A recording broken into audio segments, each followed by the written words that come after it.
गुरुओं की धरती है, तो यहाँ पे शुरू से ही गुरु हम पढ़ते भी आ रहे हैं, बच्चों को भी पढ़ाते हैं। तो यही समझाते हैं कि गुरुओं ने हमेशा यही कहा कि ये जात पात जो है, मैं चाहूँगी कि बीइंग ए लेडी उनको पहले अपना जो अधिकार है ना, वो कहाँ से मिले हैं, वो उनको संविधान पढ़ना चाहिए।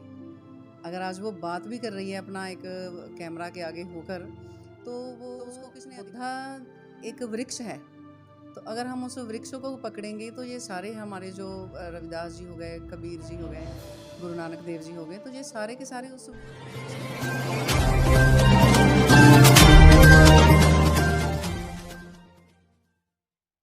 जय भीम। नमो साथियों, आज हैं हम फूलपुर और ये जालंधर का एक गांव है और यहाँ की सबसे बड़ी खूबसूरत बात यह है कि यहाँ पर परम पूज्य बाबा डॉक्टर भीमराव अंबेडकर के मिशन एंड मूवमेंट पर आधारित एक ऐसा स्कूल चल रहा है जो कि नर्सरी से 12वीं क्लास तक है। और ये स्कूल जो है इस मिशन मूवमेंट की विचारधारा को प्रचारित और प्रसारित करने का कार्य कर रहा है, जहाँ पर कि आपको जो समाज में जो विरोधाभास देखने को मिलते हैं वैसा विरोधाभास आपको यहाँ देखने को नहीं मिलेगा। लेकिन बाबा साहब डॉक्टर भीमराव अंबेडकर की विचारधारा को जो है पूर्णतः आप फलीभूत होते हुए यहाँ ज़रूर देखेंगे। तो यहाँ पर हम बात करेंगे यहाँ के प्रिंसिपल से, जो कि मिसेस चंचल हैं, और उनसे बातचीत करते हुए हम ये जानना चाहेंगे कि जो पंजाब है, पंजाब की जो संस्कृति है और जिस परिवेश में वे पली बड़ी हैं, तो उससे और जो मिशन मूवमेंट जो चला रही हैं अभी, जो उसकी विचारधारा है, उस परिवेश के जो आपस में क्या विरोधाभास हैं या क्या समानताएं हैं। तो चंचल जी, आपका स्वागत है एनबी न्यूज़ 24x7 में। Thank you.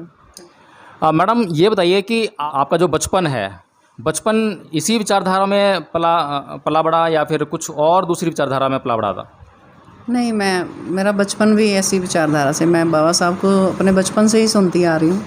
मेरे फादर अम्बेडकराइट हैं और इसकी वजह से बाबा साहब को सुनना मेरे लिए कुछ नई बात नहीं हुई अभी। तो शुरू से बाबा साहब को फॉलो किया है। जब मैं छोटी सी तो इनकी पोएम्स बोला करती थी, कोई प्रोग्राम आ गया उसमें इनकी पोएम बोलना। तो शुरू से बाबा साहब के, हमारे घर में बाबा साहब की फ़ोटो के अलावा कोई फ़ोटो नहीं थी।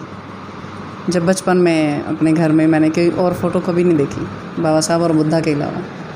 तो मैडम, हम देखते हैं कि जो पंजाब है, पंजाब का अपना एक कल्चर है जिसमें कि धार्मिक मान्यता एक विशेष रूप से प्रभाव रखती है अपना, जिसको हम सिख धर्म का कहते हैं। सिख धर्म की जो मान्यता है बहुत प्रभावी है यहाँ पर।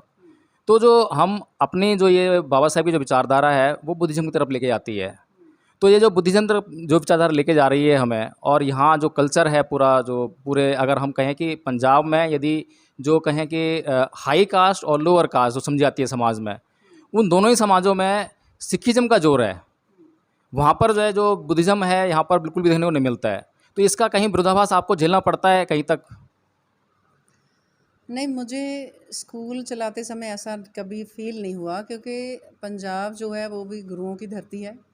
तो गुरुओं ने भी शुरू से ये जात पात ख़त्म ही करने की बात की है। तो कहीं ना कहीं किसी जगह पे आके जैसे सिमिलैरिटी हमें मिलती है। अगर हम गुरु गोविंद सिंह जी की बात करते हैं, तो उन्होंने जात पात ख़त्म की। उन्होंने जब खालसा पंथ की स्थापना की तो उन्होंने इस चीज़ को बिल्कुल ख़त्म किया। तो मुझे नहीं लगता कि ऐसा कुछ है जहाँ उनको, वो हमारे खिलाफ़ हैं जहाँ हम उनके, क्योंकि आइडियोलॉजी देखनी है कि उनकी सोच क्या है। तो मुझे भी ठीक लग रहा है और उनको भी मुझे लग रहा है कि आपने देखा होगा कि जहाँ पे टीचर्स भी है, अभी बच्चे तो नहीं हैं, बच्चों से बात करते तो आपको और भी क्लैरिटी हो जानी थी।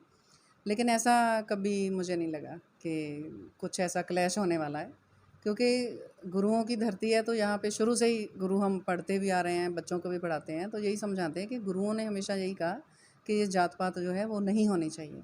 इंसान इंसान ही है और इसकी कोई जात नहीं होनी चाहिए। तो यही बात अभी बुद्धा ने भी हमें समझाई है। तो वही बात अभी भगवान बुद्ध की जो बात है, वही बातें आगे हम देखते हैं तो कबीर महाराज जी ने की है, वही बातें गुरु नानक देव जी ने की है, वही बातें गुरु रविदास जी ने की है। तो आइडियोलॉजी सेम ही है जो आ रही है, तो उसमें डिफरेंस कहीं नहीं है, इसलिए उनको अपनाना आसान है। तो विचारों में कहीं डिफरेंस नहीं है, लेकिन मैं ये जानना चाहूँगा कि परम पूज्य बाबा डॉक्टर भीमराव अम्बेडकर ने सिर्फ बुद्ध की ही ओर इशारा क्यों किया, जबकि रविदास जी भी थे और कबीर पंथ भी है, सिखिज्म भी है, मुस्लिम धर्म भी है। इस देश में जो है नाना प्रकार के धर्मों से युक्त ये देश है, तो सिर्फ बुद्ध की तरफ ही क्यों लेकर गए अपने समाज को? वो ऐसा था कि जिस बाबा साहब ने जब ये डिक्लेयर कर दिया कि मैं एज ए हिंदू पैदा हुआ, मेरे बस की बात नहीं थी, लेकिन मैं एज ए हिंदू मरूंगा नहीं। तो उन्होंने हम सभी जानते हैं कि उन्होंने पूरे धर्मों की जो है खोज की, सभी धर्मों के उन्होंने ग्रंथ पढ़ डाले। तो उनको एक बुद्ध धम्म ही ऐसा धम्म मिला जिसमें उनको लगा कि मानव मानव को एक समान समझा जाता है, उसमें कोई जात नहीं देखी जाती उसकी। तो इसलिए उन्होंने बुद्धिज़्म को अपनाने की जो है उन्होंने किया कि मैं बुद्ध धम्म अपनाने जा रहा हूँ। तो क्योंकि बाकी जो अगर जैसे आप बोलते हैं कि उन्होंने रविदास जी को नहीं किया या कैसे, लेकिन उसमें ये है कि ये जो हमारे गुरु हैं ये भी बुद्धा की ही थ्योरी को लेके आ रहे हैं। तो बुद्धा एक वृक्ष है, तो अगर हम उस वृक्ष को पकड़ेंगे तो ये सारे हमारे जो रविदास जी हो गए, कबीर जी हो गए, गुरु नानक देव जी हो गए, तो ये सारे के सारे उस वृक्ष की ब्रांचेज़ हैं, तो ये सारे उसमें सम्मिलित हो जाएंगे। तो इसलिए बाबा साहब ने जो बुद्ध धम्म अपनाया उसी की वजह से हमें समानता का अधिकार मिला। तो संविधान में भी हम देखते हैं कि बाबा साहब ने जो हमें राइट्स लेके दिए हैं वो भी उन्होंने बुद्धा की ही आइडियोलॉजी पर आधारित लेके दिए हुए हैं। तो मैडम ये जो हम बुद्धिज़्म का जो है पंजाब में क्या भविष्य देखते हैं? क्या भविष्य में हम देखते हैं कि जो पंजाब है, पंजाब की धरती जो है बुद्ध के जो धम्म से सराबोर हो पाएगी क्या? हम तो होप अच्छी ही होप करेंगे कि पंजाब में भी ये पूरी तरह से फैले और कोशिश भी कर रहे हैं, हम लगे हुए हैं, क्योंकि कोशिश करते रहोगे तो कोई ना कोई रिज़ल्ट तो आपको ज़रूर मिलेगा, अच्छा पॉजिटिव रिज़ल्ट। और अच्छा सोच रहे हैं, हो भी रहा है, जहाँ पे बहुत सारे बुद्ध विहार हैं वो एक्टिवली काम कर रहे हैं, लोग वहाँ पे जाते हैं। और हमारे जो धम्माचारी जी भी जहाँ पे रहते हैं, वज्रध्वज जी, और समय समय पर यहाँ पर शिविर भी लगते हैं। तो शिविर में कम से कम 70 से 80 लोग जहाँ पे होते हैं, कई बार 4-5 धम्माचारी यहाँ पे आते हैं नागपुर से, तो शिविर लगते हैं। तो उसका काफ़ी जो प्रभाव दिखाई देता है लोगों पर फिर और लगता है कि आने वाले समय में बुद्धिज़्म का यहाँ पे भी अच्छा प्रचार प्रसार होगा। तो कुछ मिशनरी जो बुद्धिज़्म का प्रचार प्रसार करने में लगे हुए हैं, आपके स्कूल में आते हैं क्या? हाँ, आते हैं, जैसे जानकारी मिलती है ना तो फिर वो आते हैं, स्कूल देखने ज़रूर आते हैं।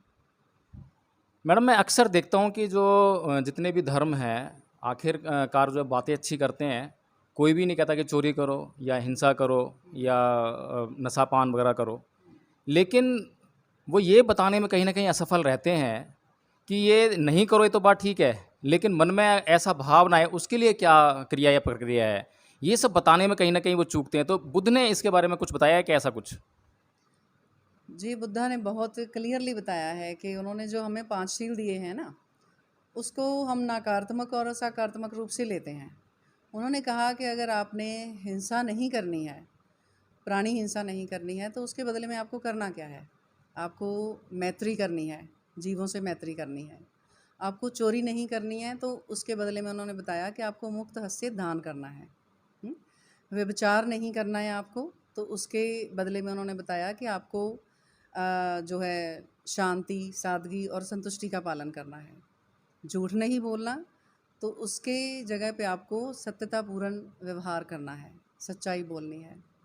किसी भी तरह का नशा नहीं करना तो उसके बदले में आपको क्या करना है? आपको अपने आप को प्रदीप्त रखना है, अपने आप को अवेयर रखना है। और मुझे लगता है कि उन्होंने बहुत अच्छे से ये चीज़ें बताई हैं, और ये सिर्फ़ पढ़ने वाली या रटने वाली नहीं है, ये प्रैक्टिकली करने वाली हैं। और प्रैक्टिकली में ये बहुत एक टफ़ जॉब है, रियल में बताएँ। लेकिन आप अगर करोगे तो आपको सच में मन की शांति मिलती है। जब से आपने ये स्कूल शुरू किया है, क्योंकि आपका स्कूल जो है एक विशेष बहुजन समाज की विचारधारा है, उसको प्रचारित प्रसारित करने के उद्देश्य को रखता है, तो आपने जो पंजाब में जो विचारधारा है या पंजाब में भी जो है, क्योंकि बाबा साहेब ने जब यहाँ पे देखा तो उन्होंने भी पाया कि यहाँ भेदभाव है, सिखिज़्म में भी भेदभाव है, क्योंकि सिखिज़्म का भी उनको जो है वो मिला था इन्विटेशन जो है कि आप सिखिज़्म में आ जाइए। लेकिन उन्होंने यहाँ का जब अपने पुत्र को भेजा था यशवंतराव को, तो उन्होंने रिपोर्ट दी थी कि यहाँ भी भेदभाव है। तो इस तरह का भेदभाव कभी आपने अपने पूरे जीवन में जब से स्कूल स्टार्ट किया है, आपको उसका दंश झेलना पड़ा हो किसी तरह से, किसी भी रूप में? नहीं, मुझे ऐसा कभी नहीं, ऐसा भेदभाव कभी नहीं मैंने फ़ील किया, ना मेरे साथ किसी ने किया है। क्योंकि मुझे लग रहा है कि जब आप अपनी एक पहचान बनाते हो, जब सीधी-सी बात है, आप बाबा साहब को जान गए ना, तो आप इन चीज़ों से बहुत ऊपर हो जाओगे। और लोगों को पता है कि आप बाबा साहब के फॉलोअर हो, तो आपके साथ ऐसा करने की हिम्मत नहीं करते हैं लोग। आज का कुछ हिस्सा ऐसा भी है जो बाबा साहेब से नफ़रत करता है। है, बहुत सारे लोग हैं जो अभी ऐसा सोचते हैं कि बाबा साहब ने ये गलत किया, वो गलत किया, क्योंकि उनको लगता है कि वो बाबा साहब से ज़्यादा पढ़े लिखे हैं। तो बहुत सारी ऐसी टिप्पणियाँ करती हैं। अभी अभी पंजाब में थोड़े दिनों की बात है कि वो उस लड़की है, सिंगर है शायद, उसने ऐसा बोल दिया कि ये संविधान बहुत गलत लिखा गया है और इसमें ठीक नहीं लिखा, इसलिए आज के हमारे राजनीतिक हालात वो ठीक नहीं हैं। तो वो उसने बहुत गलत किया। बहुत सी अभी हमारी संस्थाएं हैं जो उनसे अभी सवाल जवाब कर रही हैं कि आपने कैसे बोल दिया।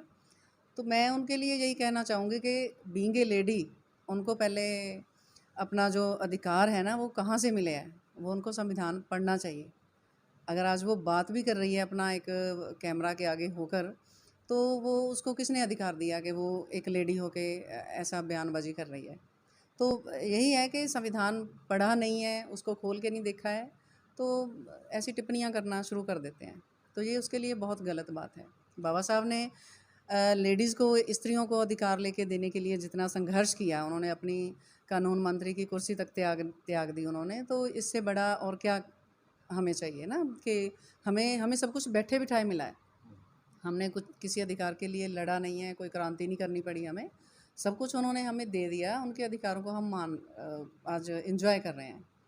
तो इसीलिए हमें उनको अगर हम, मैं तो ये भी कहूँ कि अगर हम बाबा साहब को आंखें बंद करके भी फॉलो करें ना, तो इसमें भी कोई बड़ी बात नहीं होगी, क्योंकि बाबा साहब ने हमारे लिए कुछ भी छोड़ा नहीं है कि मैं जो छोड़ के जा रहा हूँ इसको आप पूरा कर लेना। तो सब कुछ करके चले गए हैं। जो महिला ने संविधान के खिलाफ टिप्पणी की है उसमें कहीं ना कहीं सरकार का हाथ है, क्योंकि सरकार की जो एजुकेशन सिस्टम है उसमें कहीं भी बाबा साहेब को पढ़ाया नहीं जाता, बाबा साहेब के महत्व को नहीं बताया जाता, संविधान के महत्व को नहीं बताया जाता। और विशेष तौर पर जो महिलाओं के लिए परम पूज्य बाबा डॉक्टर भीमराव अम्बेडकर का जो योगदान है उसको कहीं भी पढ़ाया नहीं जाता। तो आप ऐसा मानते हैं कि मतलब जो है ये सरकारों की कहीं ना कहीं नाकामी है जिसकी वजह से ये महिला इतना बोल पाए? बिल्कुल, ये पॉलिटिकली अपने आप को थोड़ा-सा पॉलिटिकली स्टंट है एक, अपने आप को दिखाने के लिए कि हाँ हमें बहुत नॉलेज है। और अगर आप ये बोलें कि ये पढ़ाया नहीं जा रहा है स्कूलों में, तो ये वाक़ई में बहुत है कि स्कूलों में जो सिलेबस है अभी, जो एजुकेशन पॉलिसी आई है उससे भी रिलेटेड हम काम कर रहे थे कि कौन-कौन से हमारे जो आइकन्स हैं जिनको इस एजुकेशन पॉलिसी में लेना चाहिए, सिलेबस में आना चाहिए उनका। तो ये तो चाहिए, संविधान तो कम से कम एक जो है प्रॉपरली लागू होना चाहिए स्कूल में, कि इसको पढ़ाया जाना चाहिए, प्रॉपरली पढ़ाया जाना चाहिए उसको। जी मैडम, बहुत बहुत धन्यवाद आपका, जो आपने हमारे न्यूज़ चैनल के लिए इतनी अच्छी अच्छी बातें बताई और हमारे दर्शक इनको सुनकर समझकर प्रेरणा लेंगे, मोटिवेटेड होंगे। और मैं फिर से यही अपील करना चाहूँगा कि यह स्कूल जो है आपके दान पर चलता है और दान पारमिता का आप भरपूर प्रदर्शन कीजिए। और यह स्कूल जो है जालंधर में है और हम चाहेंगे कि जो जालंधर में ही नहीं बल्कि पूरे देश में ऐसे हज़ारों की संख्या में स्कूल खुलें और वो इस तरह से विचारधारा का प्रचार प्रसार करें और जो अन्य स्कूल हैं उनसे अच्छा प्रदर्शन करके दिखाएं, ताकि समाज में जो है जो हम चाहते हैं मिशन मूवमेंट को फैलाना वो समाज में जा सके। और दूसरे जो लोग हैं जो हमसे या समाज से या हमारे महापुरुषों से घृणा करते हैं किन्हीं न किन्हीं बातों से, तो वे उन बातों को समझ सकें, उन बातों को जान सकें और अपनी घृणा को अपने मन से निकाल सकें। इसी साथ मैं विदा लेता हूँ। जय भीम, नमो साथियों। अपना चैनल, आपका चैनल, समाज का चैनल, देश का चैनल एनबी न्यूज 24/7 को आप लाइक करें, सब्सक्राइब करें और ज्यादा से ज्यादा इसकी वीडियो को शेयर करें, ताकि हर खबर को मैं आप तक आसानी